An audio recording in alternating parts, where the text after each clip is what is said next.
messieurs, bonsoir. Je reconnais là des visages souriants et amis. Ça me fait extrêmement... Merci beaucoup. Merci beaucoup. Waouh. Voilà. Vous êtes tellement nombreux là, tout le monde. J'ai l'impression que vous êtes plus nombreux que devant pas mal de programmes culturels à la télévision. Là, vraiment, je vous félicite vraiment. Ça fait extrêmement plaisir d'être devant vous ce soir. Alors, déjà, un petit mot d'introduction. Nous avons tous un point commun, a common point. Oui, vous pensez bien que j'allais pas... En général, on me demandait un mot anglais. Là, c'est fait. Donc voilà. Je suis très heureux d'être devant vous ce soir. Et quel est ce point commun? Ce point commun, tout simplement, c'est l'amour du cheval. C'est l'amour du cheval, l'amour de celui qu'on appelle si justement le plus bel ami de l'homme. Et c'est vrai, et c'est vrai. Et je pense que tout le monde sera de cet avis. Alors, nous allons essayer de passer une soirée conviviale et agréable. Pourquoi dis-je essayer? Nous allons passer une soirée conviviale et agréable avec... différents interlocuteurs qui nous conduiront jusqu'à... Ça va durer environ 1 heure, donc vous voyez, c'est pas trop. D'ailleurs, en plus, le surnom qui m'a été attribué une fois pour toutes dans l'audiovisuel Nelson Montfort, c'est Melson moins fort. Par conséquent, rassurez-vous, ça ne sera pas trop long. Me concernant, je vous éviterai également la traduction américaine de mes propos. Comme ça, tout ira pour le mieux. Alors, je vais tout d'abord donner la parole à Nadia Blin, qui est donc la mère de Goustinville, où nous sommes, et qui va donc nous accueillir finalement. C'est vous qui nous accueillez. Bonsoir. Faut-il dire, vous préférez dire Madame la maire ou Madame le maire? Alors, c'est au choix, merci. Mais je ne suis pas spécialement féministe, donc par principe, à Goustranville, on dit Madame le maire. Eh bien, ça me va très bien. C'est à vous la parole. Merci beaucoup. Alors j'ai su que dans le protocole, j'étais la seule à faire un discours. Alors, j'ai 4 minutes, chrono en main. J'ai essayé de faire quelque chose, mais malheureusement, je ne descends pas en dessous de 5 minutes. Je suis désolée. Alors, voilà. Mesdames, monsieur le sous-préfet du Pays d'Auge, monsieur le président de la région Normandie, monsieur le président du département du Calvados, madame la présidente du Fonds Éperon, mesdames, messieurs. C'est un immense honneur et un véritable plaisir de vous accueillir aujourd'hui sur notre commune de Goustranville, à l'occasion de l'inauguration du campus international du cheval. Alors, le cheval a toujours occupé une place centrale dans notre histoire locale, qu'il s'agisse du travail à la ferme, du transport des biens et des personnes, ou plus récemment des loisirs équestres. Il était donc tout à fait naturel que ce projet d'envergure prenne racine dans notre territoire. Goustranville, avec ses 1035 hectares, est une commune profondément ancrée dans le cœur du Pays d'Auge, une région au patrimoine équin riche et préservé. 97% de nos terres sont classées au PLU, 30 en zone agricole, 67 en espace naturel, offrant ainsi un cadre idéal pour ce campus unique. Le partenariat entre notre commune et la filière du cheval a commencé dès 1986, avec la création de l'Institut de pathologie du cheval sur le site historique de la fromagerie que vous avez pu voir tout à l'heure. Il y a une maison, voilà. Depuis, cette structure s'est imposée comme la plus grande au monde dans son domaine et n'a cessé d'évoluer, d'innover, de s'agrandir.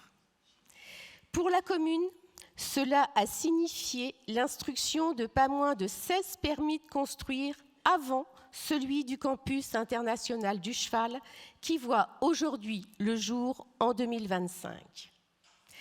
Ce projet incarne une véritable ambition qui se reflète également dans notre manière de repenser l'avenir de notre village.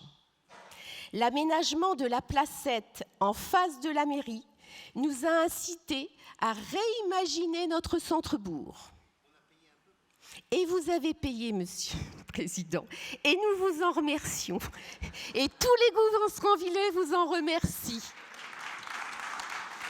J'adore quand on sort du script.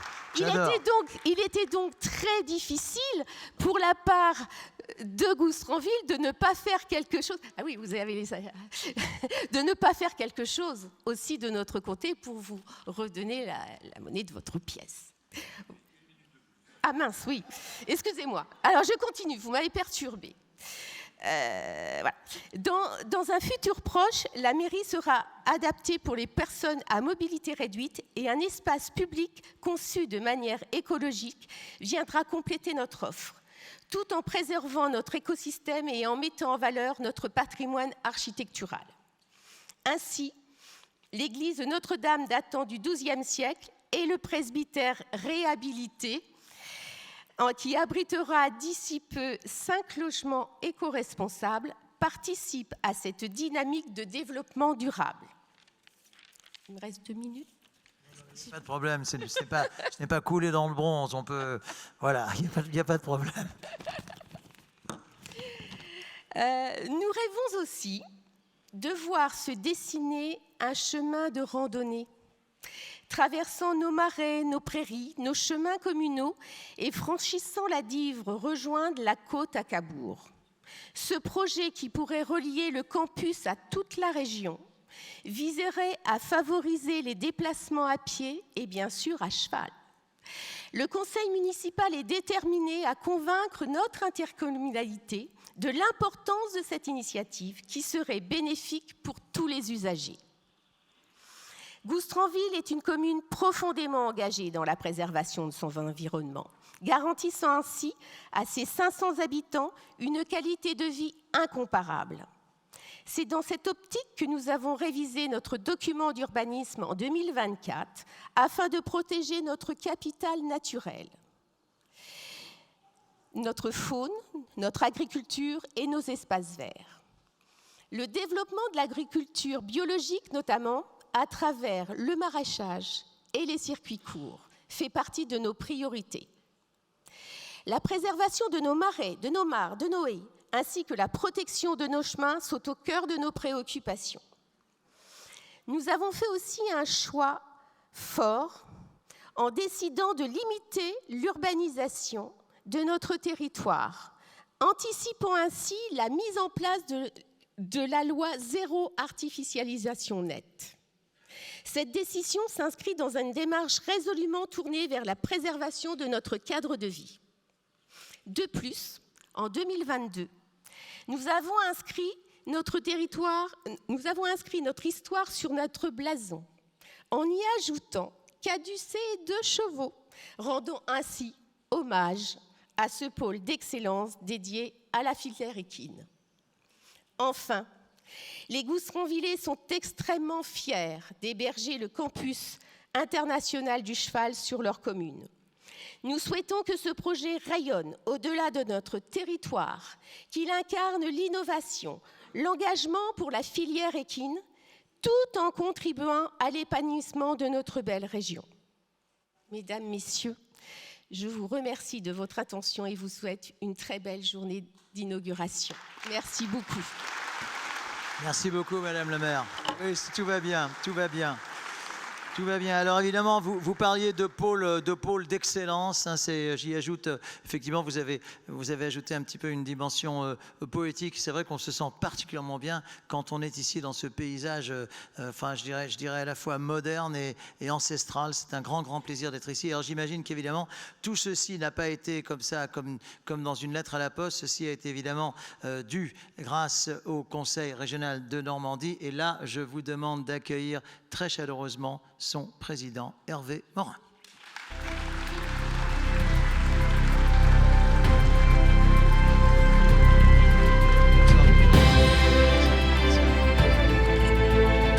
Alors j'imagine que c'est une soirée de fierté pour vous, Président, déjà de voir autant de monde, ça doit faire extrêmement plaisir.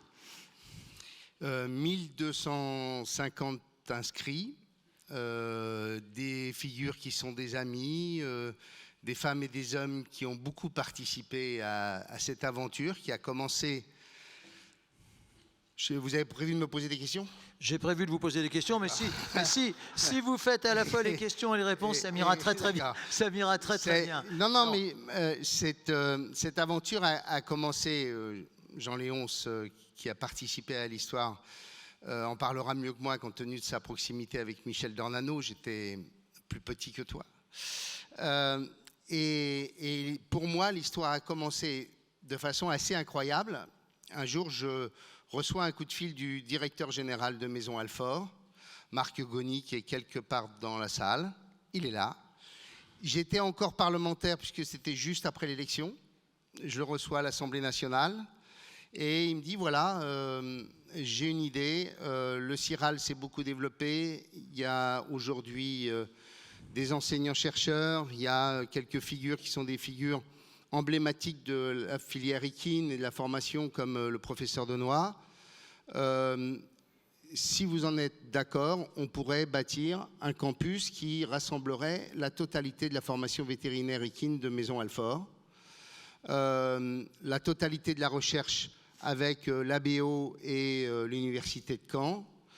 Et donc, on pourrait bâtir quelque chose d'impressionnant et qui, en quelque sorte, porterait le substrat économique absolument exceptionnel. Et à la fin de notre rendez-vous, je suis totalement convaincu, ce n'était pas très difficile de me convaincre compte tenu de ce que représente pour nous et la majorité régionale le fait de vouloir beaucoup développer l'enseignement supérieur et la recherche. Je vous rappelle qu'on ouvre 5 écoles d'ingénieurs, par exemple, pour accompagner les programmes électronucléaires qui sont en Normandie.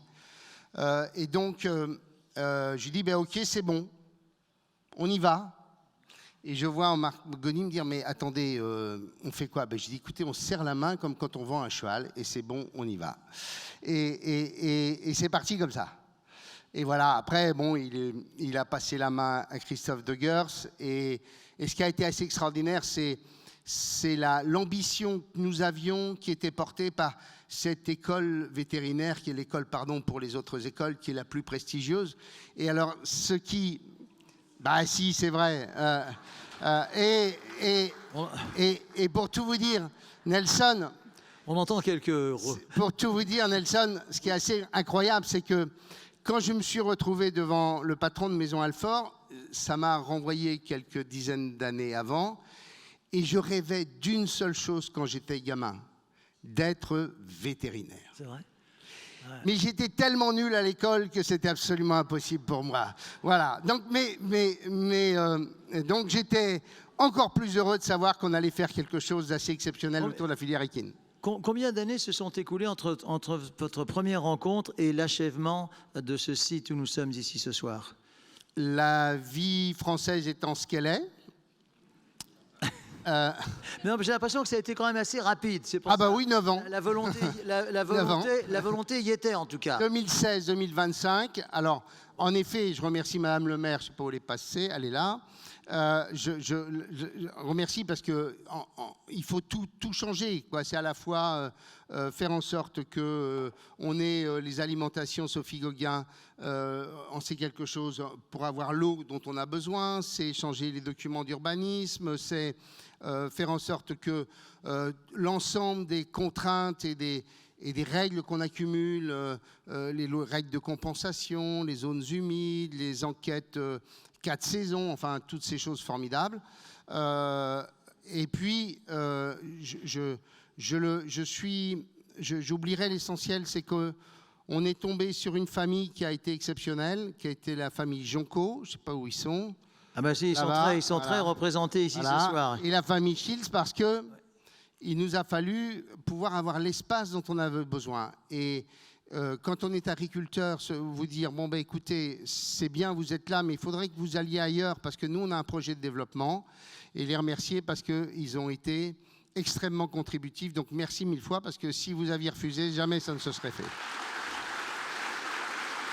Je sais que dans vos ambitions, Hervé, ce centre doit également participer au rayonnement national, c'est fait, mais également au rayonnement international de la Normandie. Vous qui connaissez bien la Grande-Bretagne, est-ce que, qui sont des grands amis des chevaux, les Anglais, comme vous le savez, est-ce qu'il y a des centres de ce type dans les pays ou dans les régions que vous avez pu visiter? Je ne suis pas le mieux placé pour le dire, mais ceux qui voyagent à travers le monde, à travers des conférences internationales, des échanges universitaires, vous le direz, c'est-à-dire les professeurs universitaires et les enseignants-chercheurs qui sont ici. Durant la visite qui a duré 1 heure, la plupart de ceux que j'ai rencontrés m'ont dit, vous savez, vous pouvez aller n'importe où au monde, il n'existe pas de lieu. Mais ce n'est pas simplement le CIRAL, ce n'est pas simplement le campus Séquin. C'est ce qu'on a su construire et bâtir en Normandie.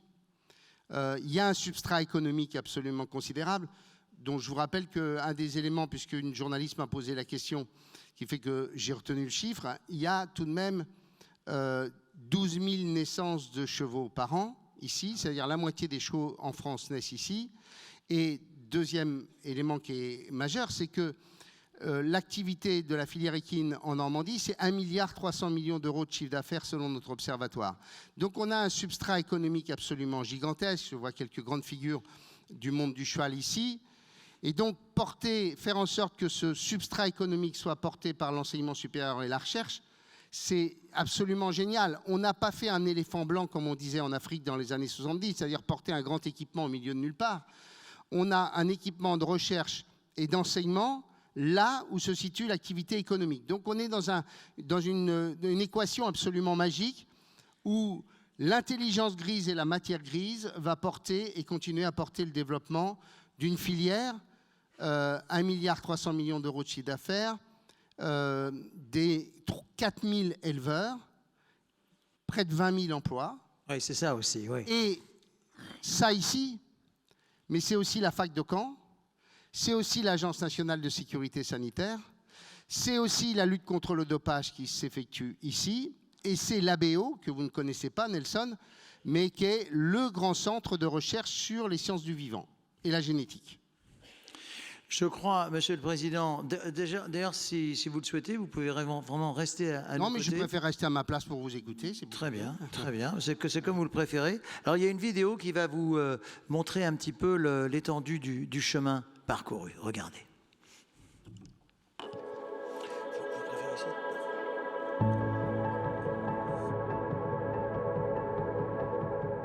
La Normandie est une région d'élevage de chevaux. C'est la principale région d'élevage de chevaux en France. Ici, il y avait une fromagerie. Cette fromagerie a fermé et un vétérinaire qui s'appelait Paul Sorel à l'époque, qui était aussi président de l'association vétérinaire équine française, a eu l'idée d'installer ici un centre où on pouvait autopsier les chevaux de façon précise et avoir des informations de haut niveau sur les causes de leur mort. Et donc cette fromagerie a été achetée par cette association et donc cet institut de pathologie du cheval a été constitué en 1986. Il y a une vétérinaire qui a été embauchée, qui était le docteur Logier, et elle a été donc directrice de cet institut pendant pratiquement une trentaine d'années. Différents bâtiments ont été créés et l'activité s'est développée, toujours axée sur l'autopsie qui est le cœur de l'activité, mais il y a eu ensuite des laboratoires de bactériologie, d'histologie, puis ensuite de virologie, de parasitologie, et en cela aussi, il y avait une concentration de spécialistes qu'on ne trouve nulle part ailleurs en France et d'ailleurs dans d'autres pays européens.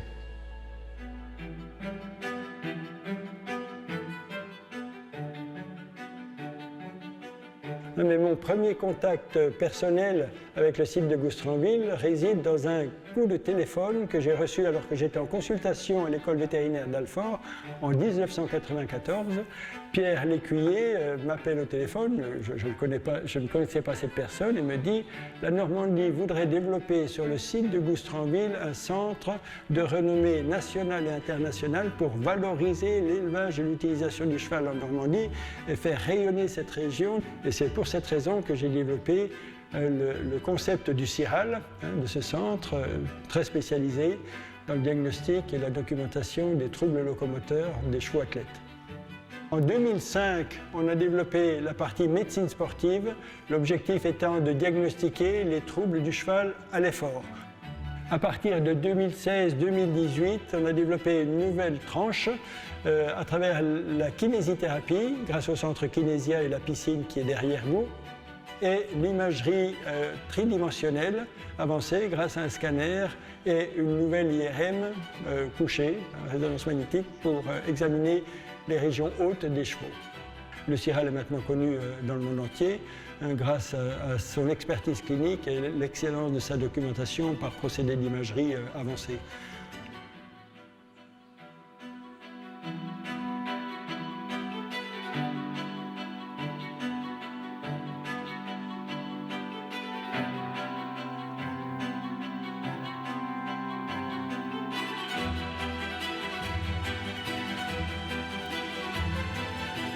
discussions ont débuté entre la région Normandie et l'école vétérinaire vers 2016, où il y avait une envie réciproque de continuer à valoriser ce site et à proposer de nouveaux services cliniques d'enseignement et de recherche. Et ces discussions ont conduit donc à un projet de développement des activités sur site, dans un hôpital beaucoup plus performant aux normes, avec des équipements à la pointe, à la fois pédagogiques, cliniques. Et le conseil d'administration de l'école a décidé de transférer l'ensemble des activités hospitalières en santé équine sur le site de Goustranville.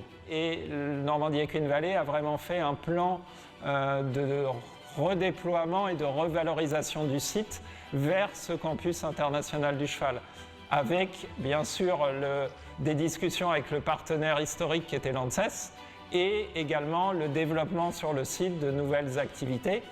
Une fois que la région Normandie et l'école avaient décidé de partir dans cette direction-là, Normandie Equine Valley a repensé vraiment tout le site, acquis de nouveaux terrains et fait ce déploiement de campus international qu'on inaugure aujourd'hui. La maîtrise d'ouvrage de l'ensemble du projet est portée par Normandie Equine Valley.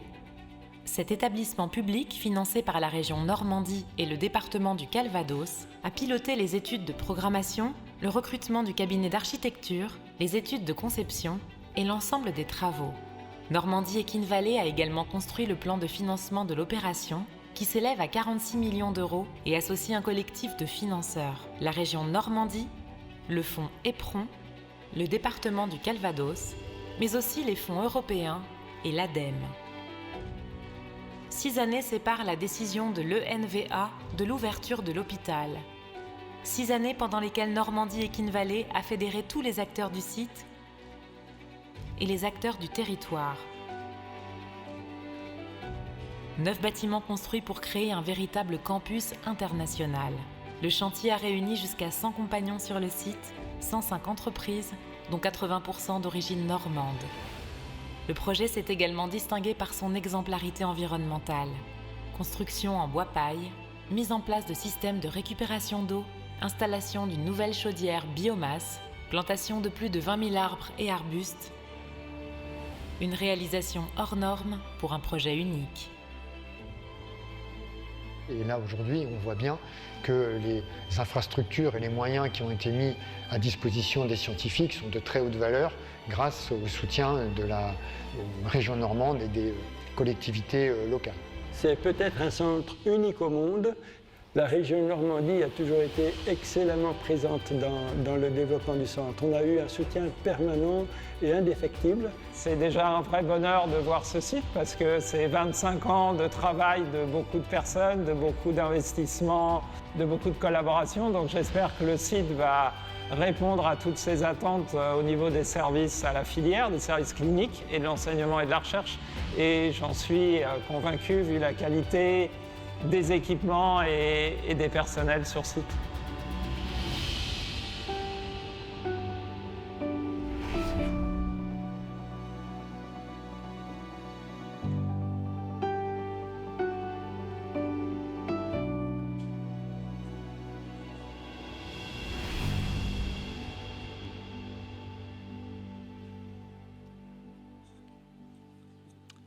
Voilà, un bien joli film. Oui, on peut applaudir le réalisateur.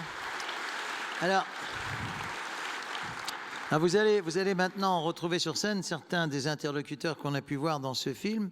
J'appelle alors chacun, peut-être sous vos applaudissements, parce que c'est vrai qu'en voyant ce film, on voit l'investissement humain colossal, donc on peut dire qui a été les leurs dans la construction, on peut dire dans l'achèvement de cet endroit où nous nous trouvons, cet endroit magnifique où nous nous trouvons. Donc j'appelle Jean-Marie Denoy, professeur émérite, fondateur du CIRAL.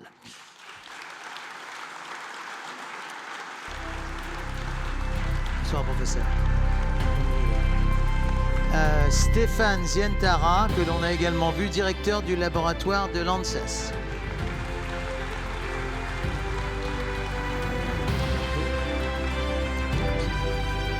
Charles Cuillet, éleveur de trotteurs à Bassenville.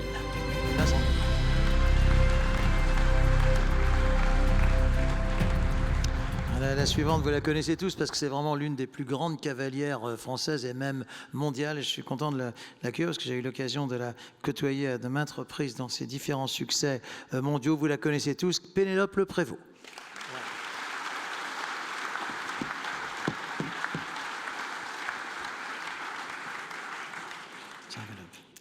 Tant de souvenirs en commun. Et enfin, Laurence Meunier, qui est présidente du Conseil des chevaux de Normandie. Oui, alors... Oui. Voilà, Laurence qui va donc rester à sa place. Voilà, on vous voit très bien et je crois que les caméras se filment également toute cette jolie soirée. Alors, je ne sais pas qui veut commencer, peut-être Jean-Marie Denoy, vous êtes on vous a vu sur le film, vous êtes le père fondateur, on va dire, du site. Est-ce que le micro marche? Je pense que ça marche, oui. Allez-y. Ça marche? Oui, ça marche bien. Oui. J'imagine que pour vous, ça doit faire un certain effet d'être ici ce soir. C'est une forme d'achèvement et d'honneur. Oui, je suis plutôt le grand-père fondateur maintenant, mais bon, je vais commencer par un petit peu d'histoire.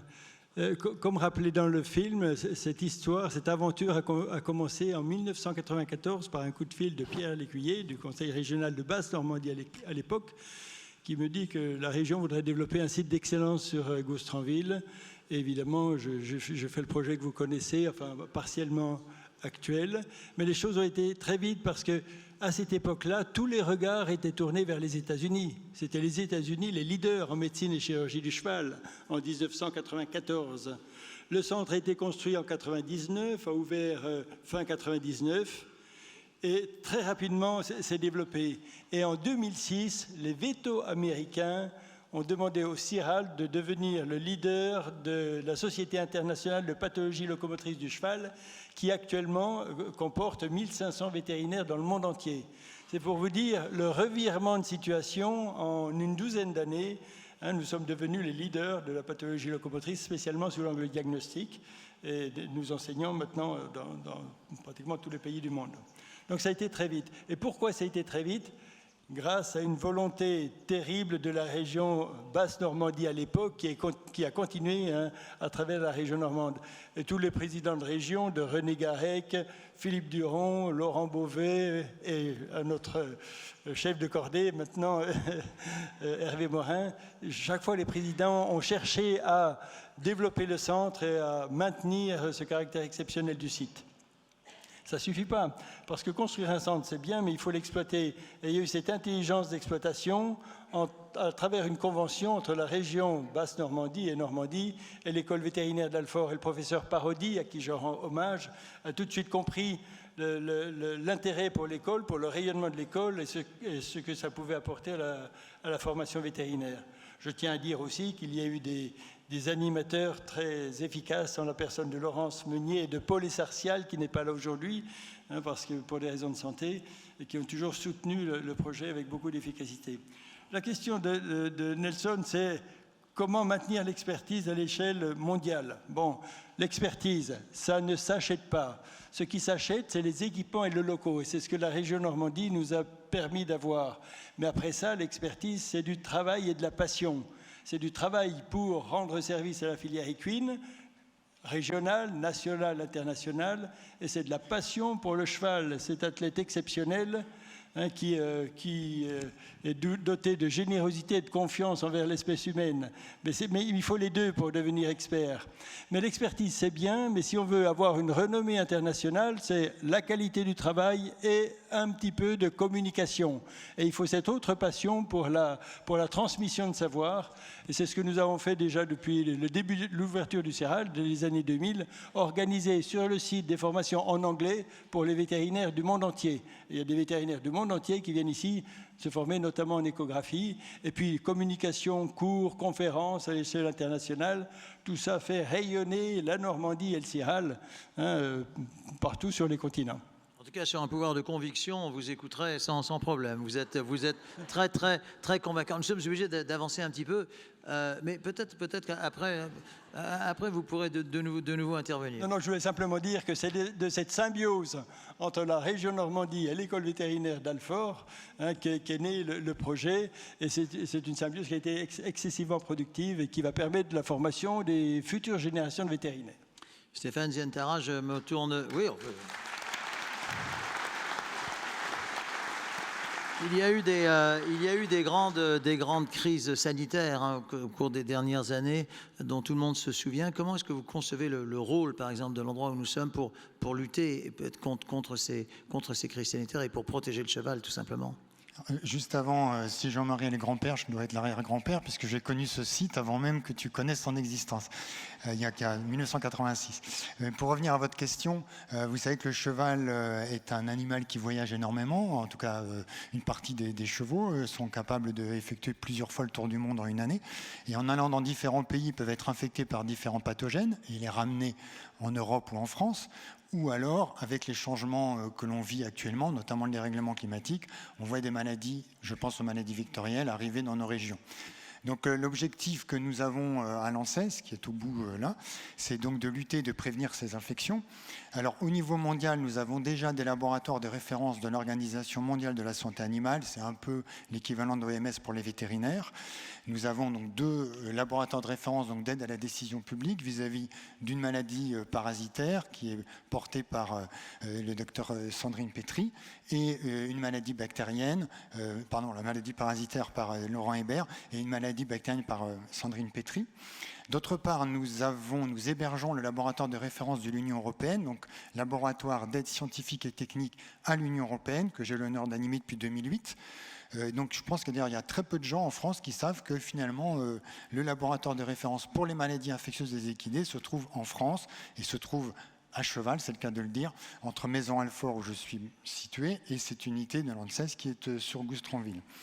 Par ailleurs, et je vois Guillaume Fortier au fond là-bas, directeur général de l'ABO, nous voulons renforcer nos liens entre l'ABO, situé à une trentaine de kilomètres, ça doit être par là, je crois, par là, c'est ça, et l'ANSES. Nous mettons en place une équipe mixte de recherche en virologie, nous renforçons nos compétences dans le domaine de la virologie, des maladies virales.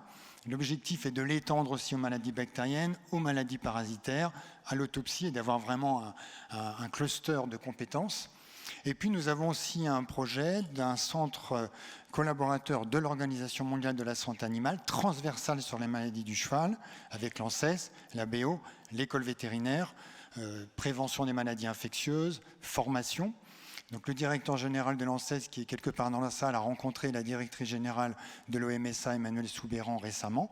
Et Emmanuelle est partante pour ce projet. Il nous faut, ce qui n'est pas très difficile, obtenir des accords de coopération avec des partenaires africains. Donc on a des contacts depuis très longtemps avec le Maroc, la Tunisie, le Sénégal. Nous avons aussi des accords avec un centre collaborateur en Asie.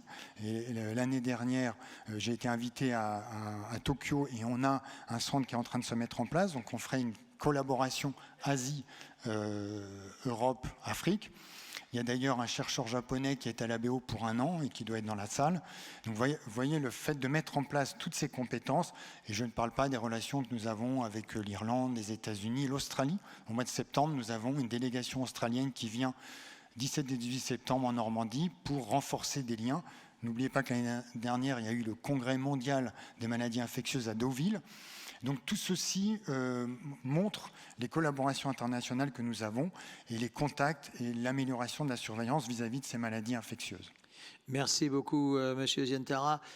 Charles Cuillet, vous êtes donc éleveur de trotteurs, hein, c'est bien cela. Qu'est-ce qu'un centre comme celui-ci peut apporter à votre fonction quotidienne, allais-je dire? Mon activité est plutôt centrée sur l'entraînement. Merci pour moi de représenter la filière course. Donc nous sommes amenés à avoir un niveau de course quand même très, très difficile, et tout à la fois en étant très proche du bien-être animal. Donc on doit quand même avoir accès aux soins et être très, très méticuleux au niveau des soins. Est-ce que ça veut dire que beaucoup de vos, je sais pas, faut-il dire, vos pensionnaires sont venus, sont déjà venus ici? Surtout j'ai souvenir, c'était en 2018, j'ai récupéré un bon cheval qui m'a été confié par le propriétaire, qui à l'époque souffrait, il ne voulait plus, il voulait plus trop faire ce qu'on lui demandait. Et je m'étais tourné vers Jean-Marie en disant, je pense que j'ai récupéré un bon cheval, mais je m'en sors pas. Jean-Marie m'avait dit, faut le ramener au Siral. Et effectivement, ce jour-là, ça a changé la carrière du cheval, puisque à ce moment, il avait 5 ans et 200 000 euros de gains. Et aujourd'hui, il a un compte en banque de 1 million, donc ça a changé sa vie et la mienne en même temps. Et la vôtre aussi. Comment? Président, si vous voulez intervenir, prenez un micro. Il vous a entendu. Il vous a entendu. Non, mais ce que je veux dire, c'est que la filière course est également très... Enfin, ce centre peut beaucoup intervenir et beaucoup aider pour la filière course, tout simplement. Oui, effectivement. Effectivement, nous avons vraiment besoin d'un suivi, pour nos chevaux. Et le but est de faire des carrières le plus longues possible pour les courses. Donc oui, c'est très, très important. Peut-être que la transition est du coup toute trouvée avec votre voisine de gauche, Pénélope, parce que j'imagine que là aussi, donc on a parlé de la filière course à l'instant, mais peut-être également pour la filière, faut-il dire, concours hippique aussi, ce centre peut vous rendre de grands services. Oui, on aimerait bien pas en avoir besoin. Oui, bien sûr. D'ailleurs, je pense, c'est une petite parenthèse, mais quand vous faites, c'est également pour Charles, quand vous faites soigner un cheval ici, j'imagine que ça se fait dans une certaine discrétion, parce que voilà, il ne faut pas trop que les adversaires le sachent. Enfin, je ne sais pas comment ça se passe. Moi, je ne connais pas la filière course, mais pour nous, non, il n'y a pas de, je crois pas qu'il y ait de secret. Non, mais je pense que là, chez vous, peut-être... Non, il n'y a rien à cacher. Bon, un cheval... Voilà, c'est le bien-être avant tout et... Pour un parieur, il ne veut peut-être pas trop savoir si son cheval... Enfin, je sais pas. Non, c'est un spectacle, faut offrir un... C'est vrai. Eh ben, en plus, c'est un beau spectacle. Comment?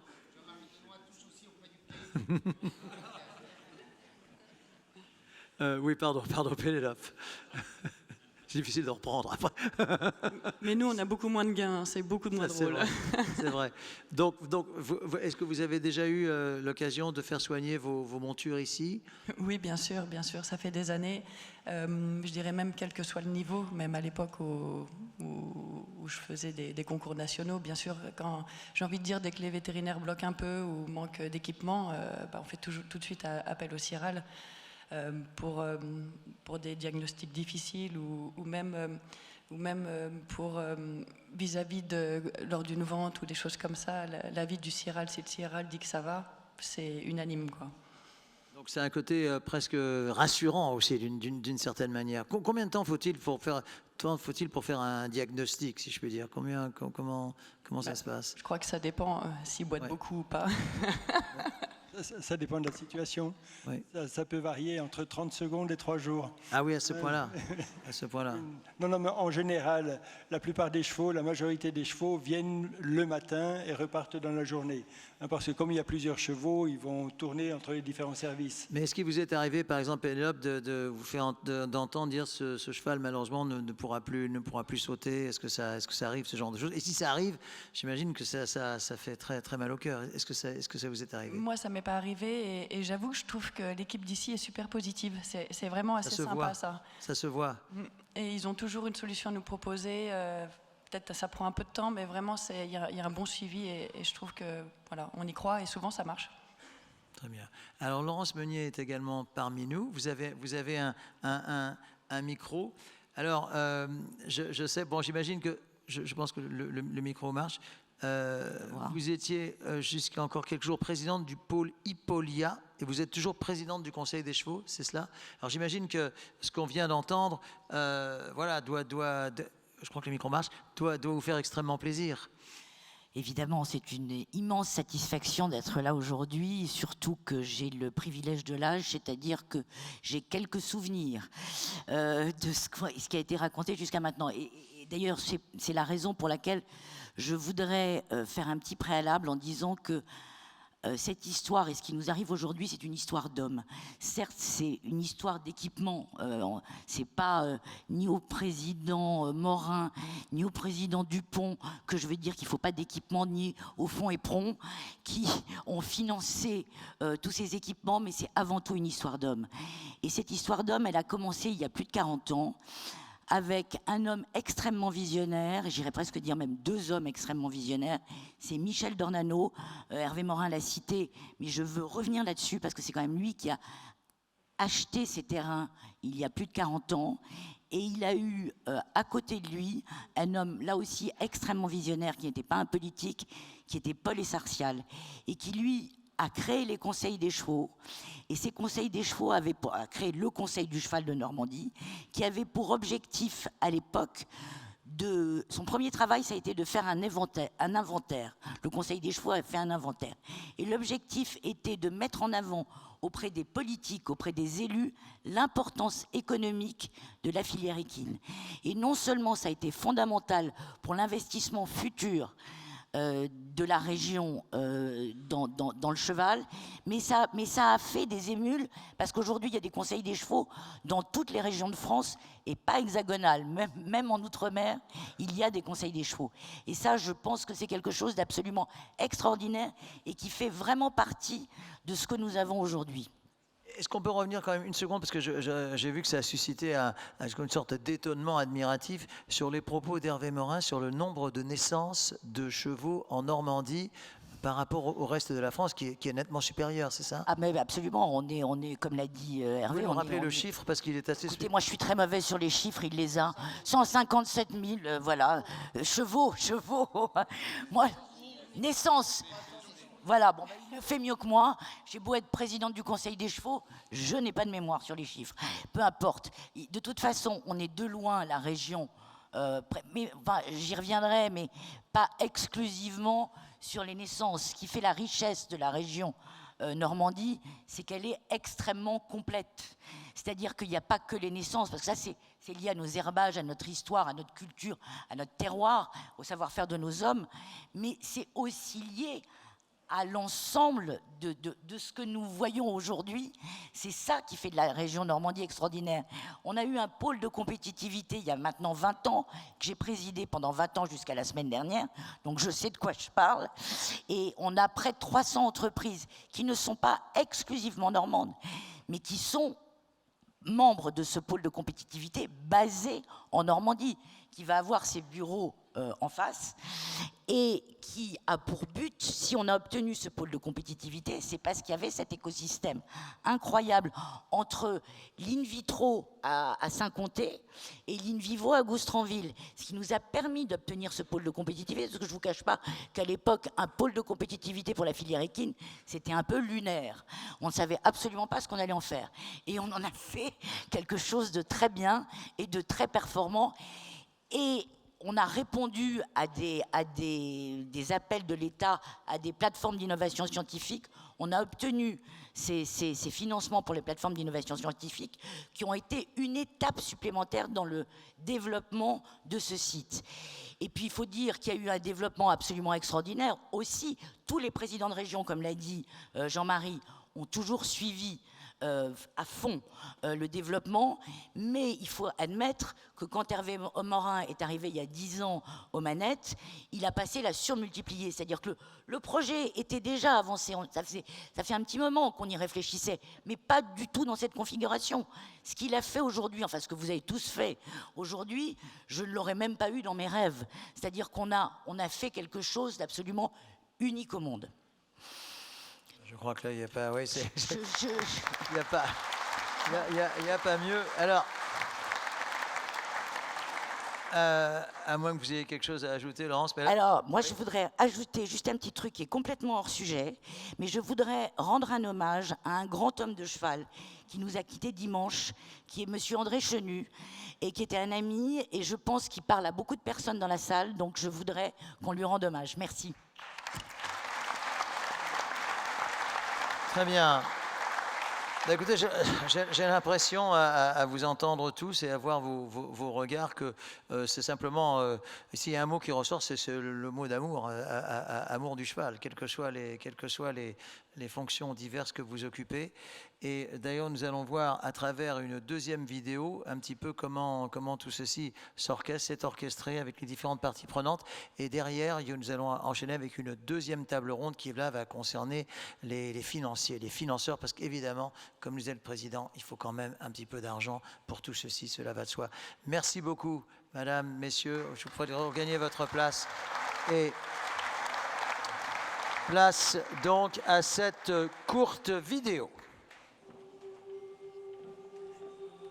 Comment le dire? Ce lien existe depuis si longtemps. Il a traversé un millénaire, les saisons. Il est en nous. Et aujourd'hui, il est toujours vivant.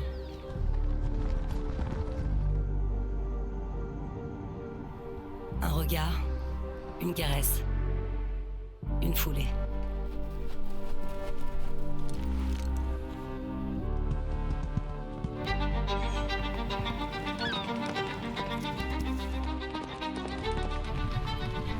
Il y a des lieux comme ça, où naissent les champions et la passion des hommes.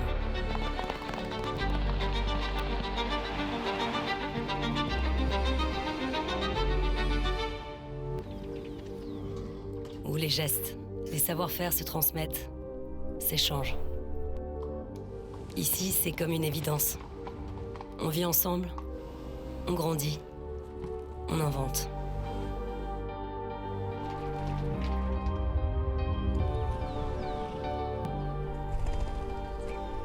C'est ce qui nous lie.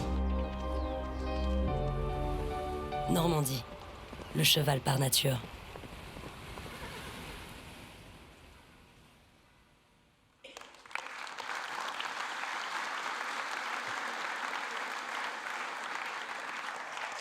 Ils sont vraiment bien jolis, ces films. Alors pour accueillir donc cette deuxième table ronde, je vais redemander donc à Hervé Morin de nous rejoindre sur cette scène. Il sera accompagné par Christophe Deguers, qui est le directeur de l'École nationale vétérinaire de Maisons-Alfort. Voilà. De Madame Marie-Hélène Dalcorso, présidente du Fonds Éperon. Et de Monsieur Jean-Léonce Dupont, président du conseil départemental du Calvados. Alors, comment, Monsieur Deguers, si vous voulez bien, je vais commencer par vous. Comment est-ce que ce centre a été peut-être une sorte de révolution positive pour la formation des futurs vétérinaires ou simplement de l'école vétérinaire en France? Normalement, les micros fonctionnent. Eh bien, tout d'abord, il est rarissime de pouvoir créer un hôpital équin. Oui. En général, on le fait, et puis ensuite, il fonctionne 50. Alors, pour l'école vétérinaire, c'est plutôt 200 ans, parce qu'on est maintenant très ancien. Et donc là, on est parti d'une nouvelle feuille blanche. On a parlé abondamment du CIRAL, qui est un centre hyper spécialisé, de très très haut niveau, mais il y a tout le reste de la formation qui comporte des champs disciplinaires extrêmement larges, qui vont de la médecine préventive à la dentisterie, à la médecine, à la chirurgie, à tout ce que vous voulez. Et les temps ont changé ces derniers temps, et il y a des thématiques qui sont apparues, qui sont devenues majeures. Vous connaissez l'aventure de la Covid-19 pour l'espèce humaine. Il y a eu la grippe aviaire, il y a eu la peste porcine africaine, enfin il y a encore la peste porcine africaine.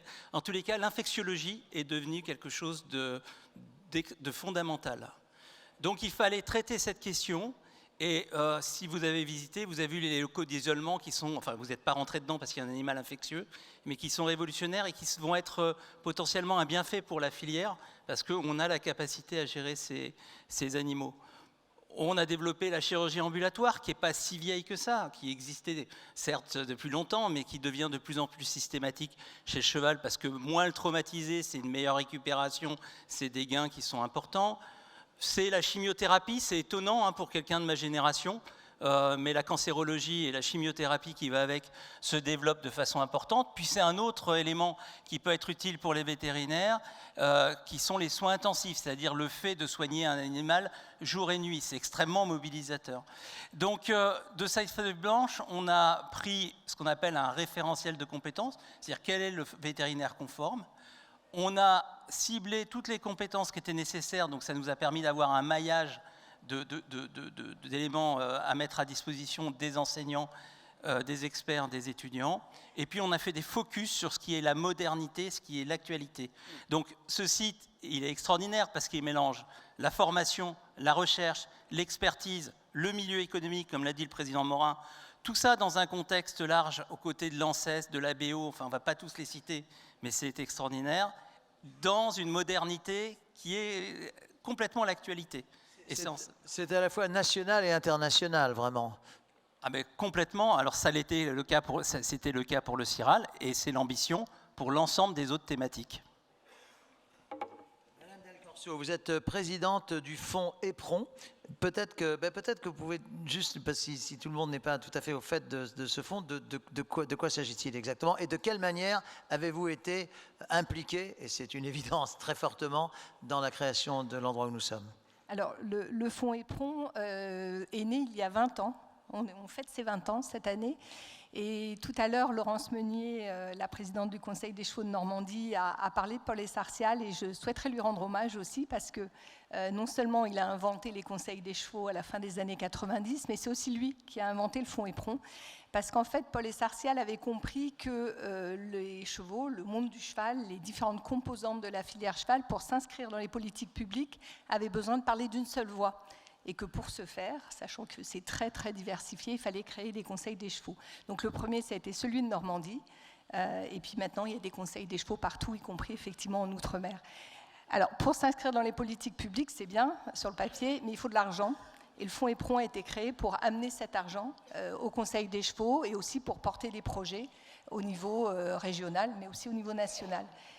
Et le fonds EPRON, c'est financé, parce qu'on va dire, c'est financé par quoi le fonds EPRON? Le fonds EPRON, c'est financé par les paris hippiques. Donc en fait, le fonds EPRON, c'est aussi la solidarité entre les courses hippiques et le reste du monde du cheval, quel qu'il soit, que ce soit le sport de haut niveau, mais aussi les chevaux de travail, les chevaux de trait, les centres équestres, la recherche, voilà, et puis évidemment des endroits emblématiques comme aujourd'hui. Il paraît, vous avez certainement lu, enfin tout le monde a lu ça récemment, que les paris hippiques sont en baisse. Je ne sais pas, Hervé Morin, si vous pouvez confirmer ce chiffre. Je crois que j'ai même entendu parler d'une baisse de 30%. Je ne sais pas si c'est le cas. Non, quand même pas. Si, les paris hippiques sont... Alors, je ne sais pas si c'est 30, mais les paris hippiques sont en singulière baisse. D'ailleurs, je crois qu'il y a eu une révolution au sein de la société du PMU, avec des départs et tout. Quelle est votre réaction à ça? Parce que si vous êtes financé par eux, c'est un manque, là, pour le coup. Ricoyo, c'est combien la baisse des PMU?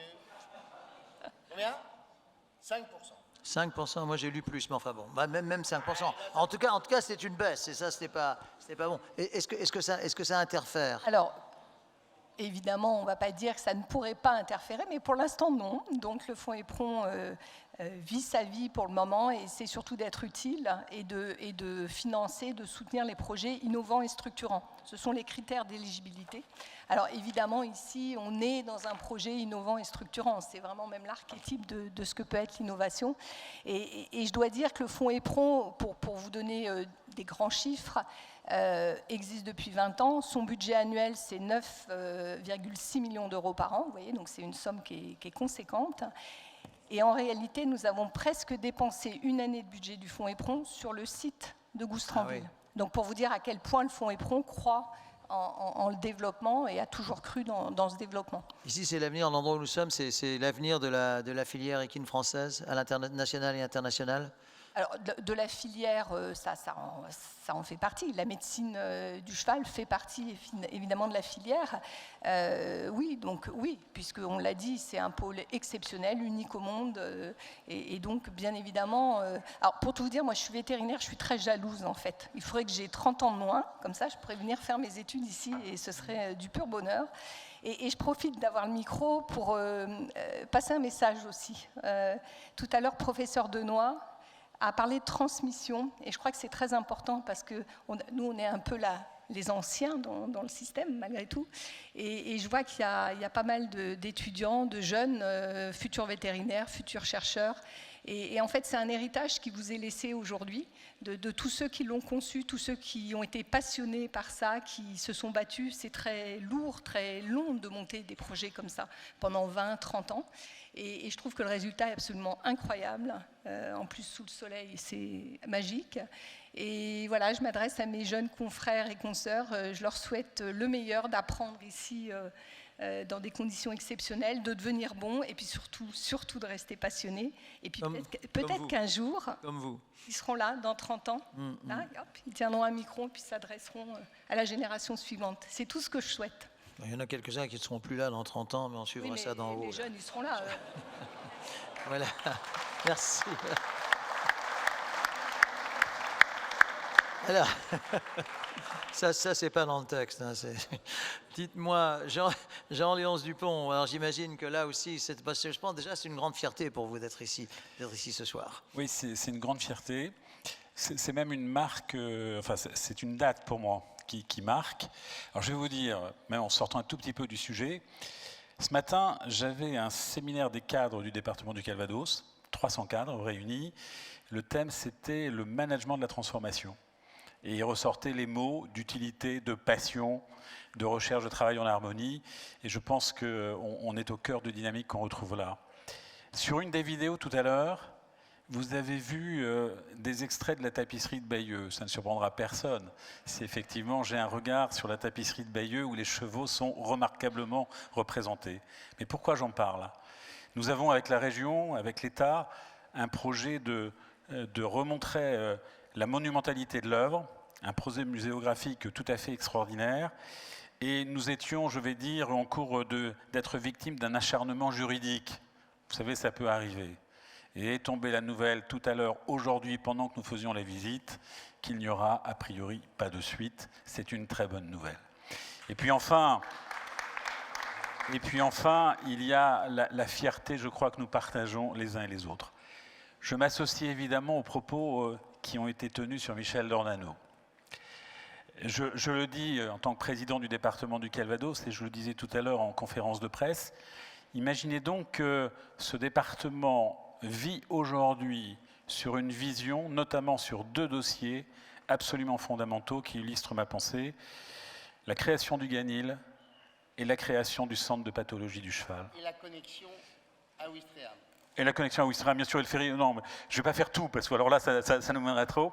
Mais vraiment, sur des sujets tellement novateurs et tellement visionnaires, c'est important de savoir qu'il y a de temps en temps des décideurs qui marquent un territoire. Et l'action a été continuée pendant des années par Anne Dornano, qui nous fait le plaisir d'être avec nous, effectivement, aujourd'hui.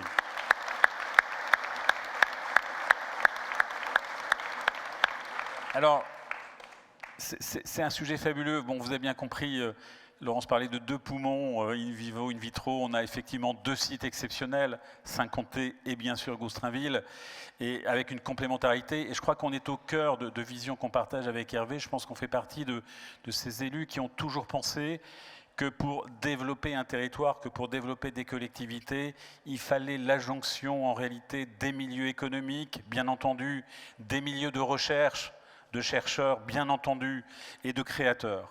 Et en réalité, ce que nous avons créé tous ensemble, eh bien, c'est effectivement une démarche de ce type qui est exemplaire.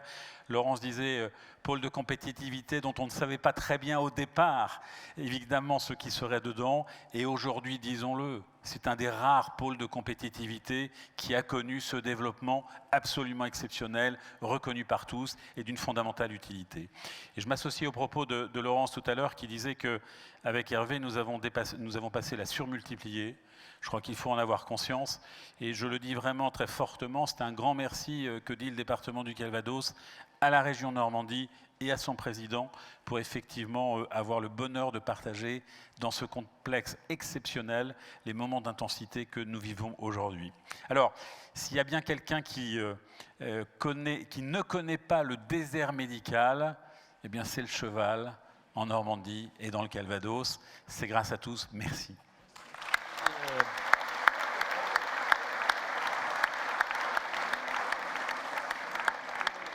Très jolie conclusion.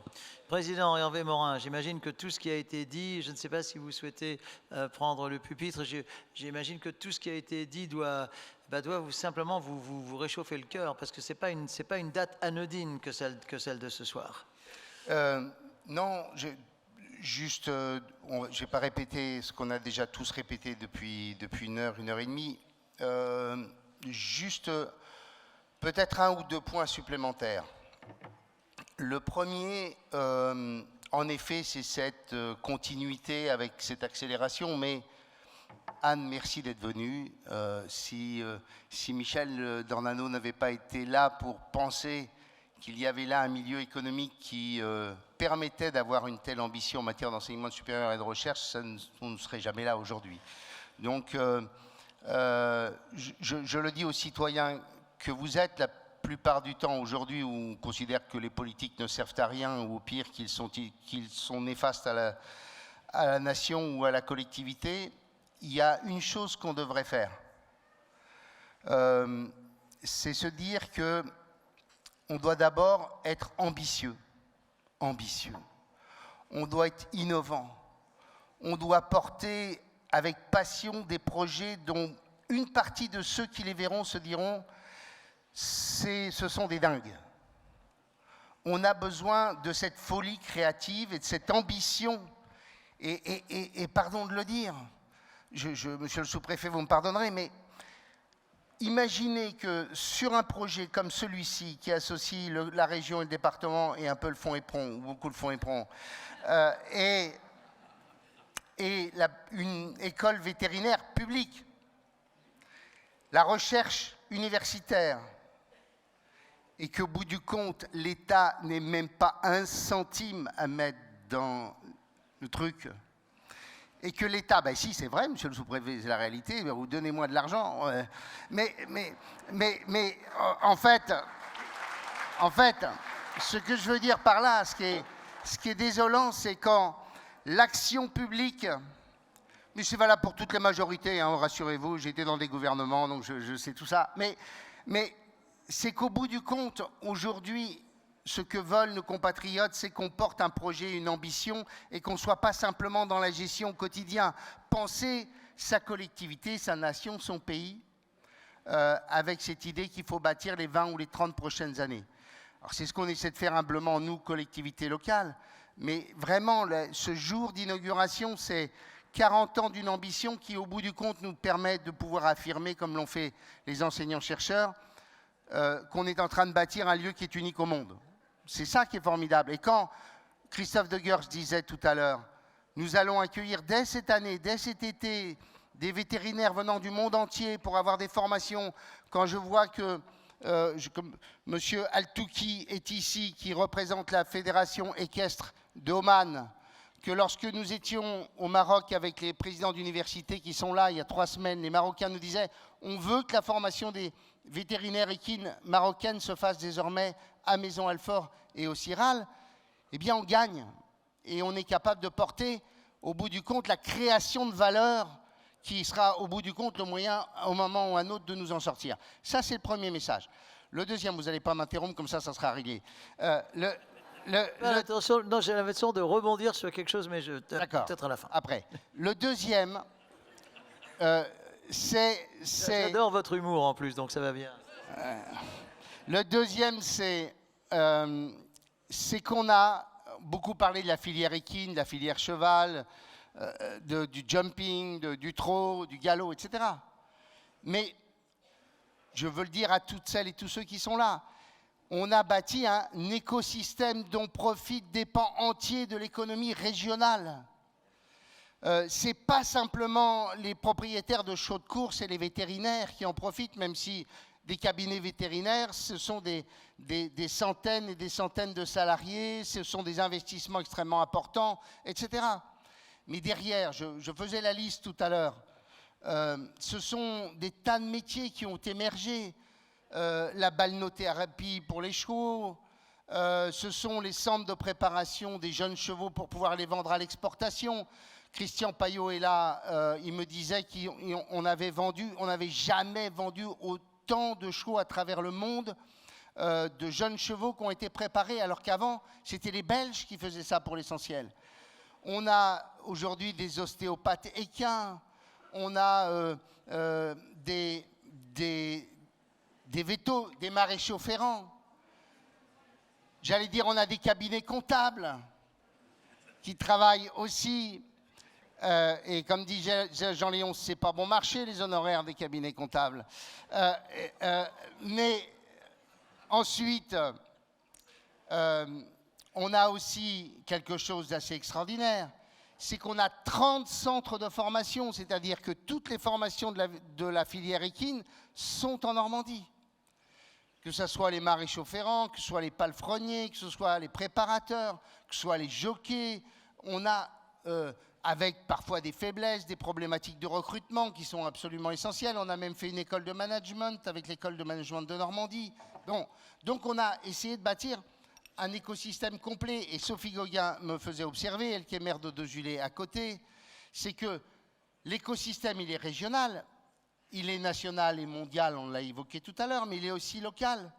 Je dis aux élus de la zone de Dozulé-Cabourg, ils ne se rendent pas compte de la chance extraordinaire d'avoir 800 jeunes qui, chaque année, vont venir se former, des vétérinaires qui vont venir faire des formations complémentaires. Ça veut dire l'immobilier qui marche. Et puis, je termine par un dernier point. Christian Payot a eu cette idée de génie de nous dire on va faire sur le jumping ce que font les Américains avec le Wellington Tour, où pendant 3 mois, en Floride, les grandes écuries mondiales font une espèce de parcours et tournent à travers toute une série de compétitions. Et un jour, il nous invite, avec le maire de Deauville, il nous dit on devrait faire la même chose en Normandie, c'est simplement du marketing parce que toutes les compétitions, on les a. Et ces compétitions, on les a marketées, ça s'appelle le Normandie Summer Tour. Et cette année, on va avoir 300 chevaux, une 50aine de cavaliers venant d'Amérique latine, venant des États-Unis. Mais ces gens-là, derrière, qu'est-ce qu'ils font? Pendant 3 mois, ils sont à l'hôtel, ils sont au restaurant. Et ces gens-là, en même temps, ils font vivre toute une série d'éleveurs parce que ces chevaux-là, il faut qu'ils soient aussi pensionnés.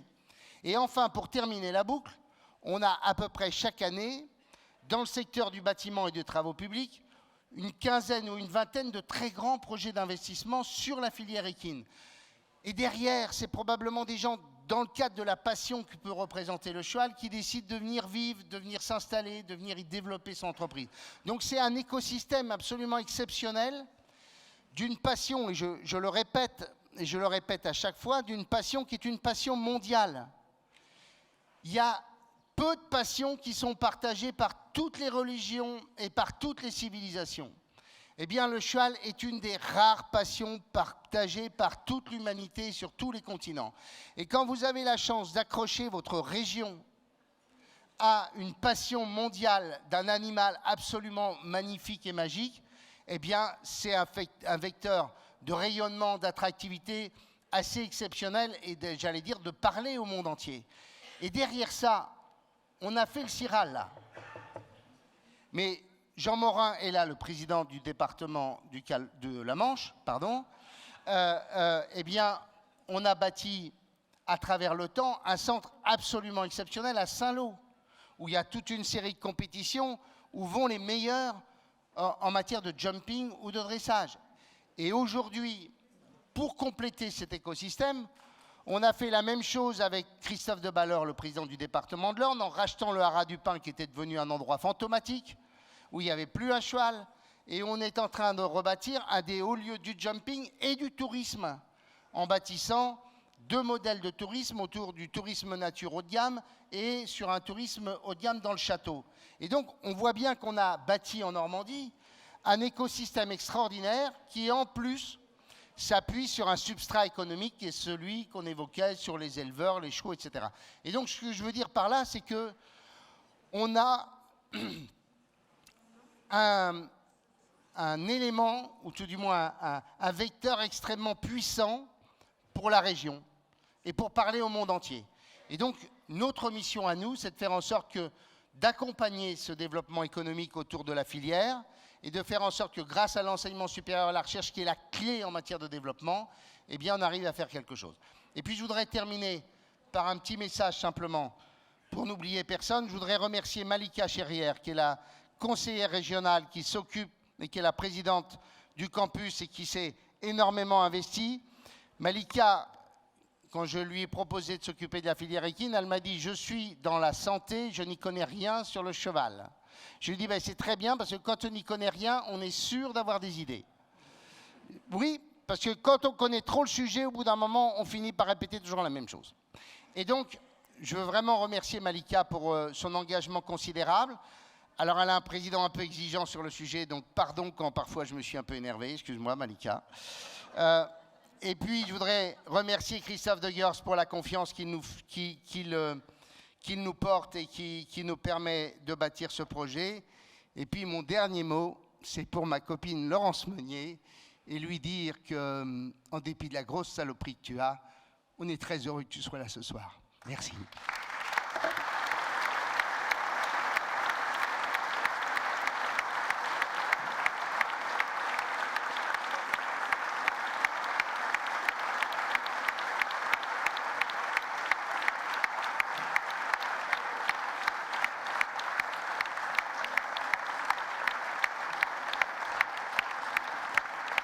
Elle a été formidable pendant 20 ans à diriger à la fois le Conseil des chevaux et le pôle Hippolia.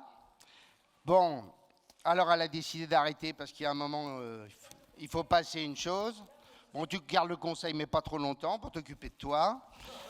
Et puis, comme pendant les journées d'hiver, parfois tu as un petit peu froid, j'ai pensé qu'un petit pull avec le blason de la Normandie, ça pourrait t'aller très bien. Donc tu le mettras à chaque fois que tu pourras.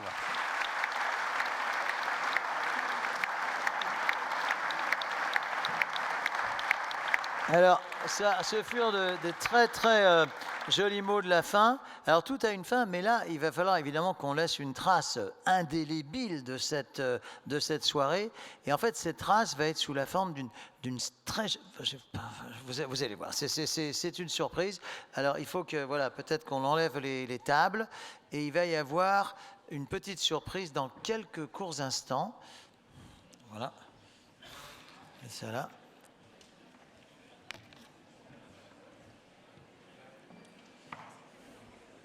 Quand je vous parlais de soirée d'amour autour du cheval et d'amour autour du genre humain, eh bien, je crois qu'on en a eu la preuve, là, tout simplement, avec ce qui vient d'être dit.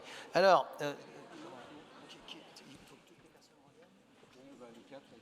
en fait, je vais demander, une fois que les tables seront voilà, déplacées, je vais peut-être demander aux 4 interlocuteurs que nous venons d'avoir de remonter sur scène pour... dévoiler ce qui va suivre. Et après, il y aura la garde républicaine, tout en musique, qui vous accompagnera vers un cocktail buffet sous cette soirée magnifique. Ça les changera de la garde républicaine. Comment? D'accord. Non, je m'apprêtais à dire quelque chose, mais c'est sur la cérémonie d'ouverture des Jeux Olympiques, ça les changera de la sortie de l'Académie française avec Aya Nakamura. Ça sera peut-être plus... Voilà. Donc je pense que c'est plus dans leur corde, mais je n'ai rien dit. Alors, c'est marrant parce que dès qu'on dit ça, il semble que 90% des gens soient d'accord. Bien, alors, je signale également la présence du sous-préfet Guy Fitzer, c'est bien ça, qui était là au premier rang. Merci d'avoir été des nôtres. Voilà, eh bien, je crois que nous sommes prêts. Donc, Hervé, si vous et vos amis veulent remonter sur cette scène pour dévoiler donc ce rideau, venez approcher, je vous en prie. Alors, il y a un buzzer, en fait. Il y a un buzzer. J'ai l'impression que ce buzzer, qui me fait penser à certains jeux télévisés. En fait, alors, ce qui serait bien, c'est que c'est qu'on vous voit. Voilà. Peut-être le buzzer, peut-être un peu plus au milieu. Non, oui. Je ne voudrais pas qu'il y ait davantage de personnes sur scène que dans la salle, quand même. Voilà, c'est parfait, c'est parfait. Président, c'est vous qui allez peut-être avoir le privilège de presser sur ce buzzer. Êtes-vous prêt? Voilà. Oui, parce que il faudrait qu'on puisse voir ce que l'on va dévoiler. Voilà. Alors, 5, 4, 3, 2, 1, top!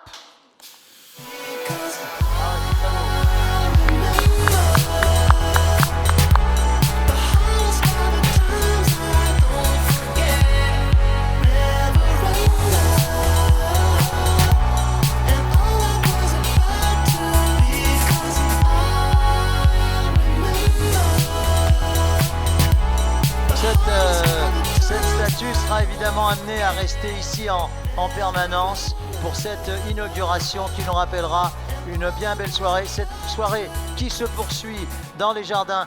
Merci à tous pour votre attention. Vive le cheval, vive la Normandie et à bientôt.